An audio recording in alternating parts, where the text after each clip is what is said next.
The Taliban said on Wednesday a release of prisoners by the Afghan government would begin by the end of March, and a senior Afghan government official confirmed the process would start within a week.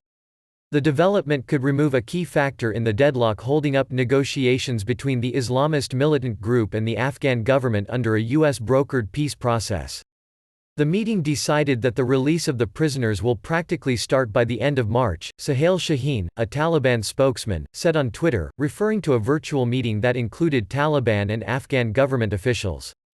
Also at the gathering were American and Qatari officials and members of the International Red Cross, Shaheen said, adding that the Taliban would send a team to the Bagram detention center where many of its prisoners were held.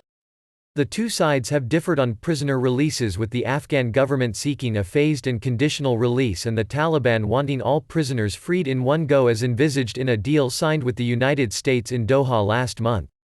It was not immediately clear how many prisoners would be released. The Taliban have demanded 5,000 as a precondition to talks, but Afghan President Ashraf Ghani said the government would release 1,500 initially. The impasse threatened to derail a carefully negotiated peace process outlined in the agreement, including a pullout of foreign forces from Afghanistan after over 18 years of fighting. The two sides have been speaking in recent days over Skype, officials have said, as the coronavirus pandemic has curbed international travel. The decision on prisoners came just days after U.S. Secretary of State Mike Pompeo flew to Kabul and Doha to try to salvage the peace process set in motion by February's troop withdrawal agreement. The deal was supposed to lead to negotiations between the Taliban and the Afghan government for a peace arrangement.